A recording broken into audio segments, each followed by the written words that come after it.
Welcome back to Plants Not Plastic. I'm Nikita, and today we're making my version of potatoes au gratin.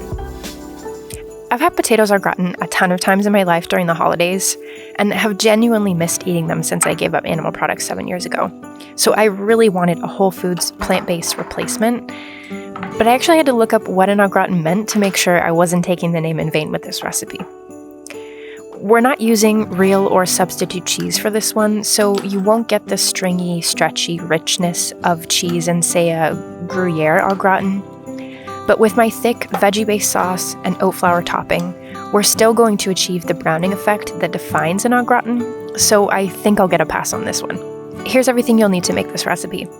I'll also leave everything in the description box below, along with a link to the blog post for some enticing photos and a printable recipe card. We'll start with our potatoes. I have some of the largest potatoes I've ever seen, so I'm going to only use 4, and we'll find out shortly that even that was too much.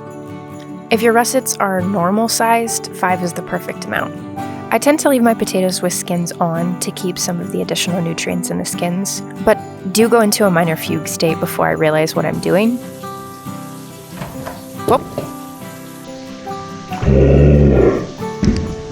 Anyhow, feel free to skin your potatoes if you prefer them without, and either way, wash them well before cutting. Normally, potatoes made this way are cut into thinly sliced rounds. If you have a mandolin, this is an easy method, but by hand, I find them cumbersome, and safe knife skills have taught me to work with a flat surface, so I slice my potatoes in half lengthwise and cut my pieces into thin half circles, placing them into a bowl of water to prevent them from browning while I prep. Next, you'll cut all your veggies.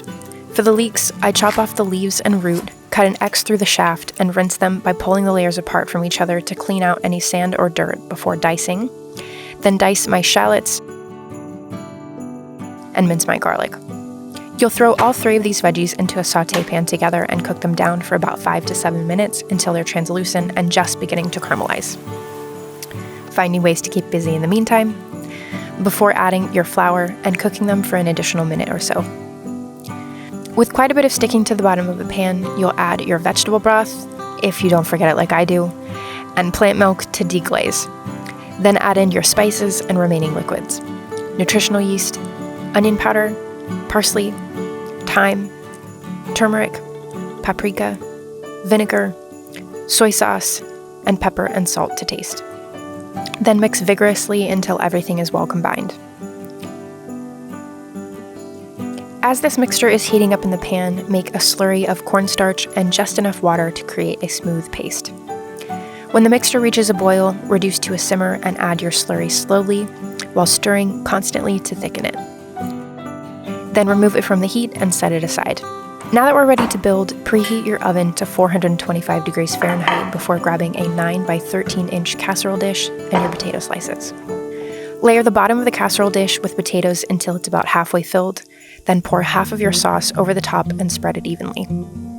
Cover the sauce with the rest of your potatoes and cover them with your remaining sauce. You'll bake your potatoes covered for 40 minutes, and in the meantime, make your topping.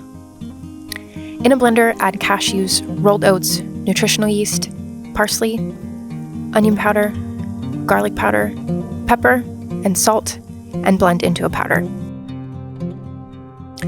After 40 minutes, you'll uncover your potatoes, cover them evenly with your topping, and bake uncovered for an additional 15.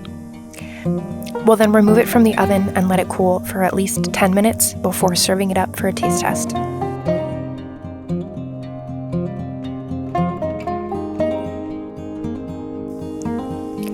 This dish has great flavor from the sauce, perfectly cooked potatoes, and is well balanced by the flakiness and richness of the topping.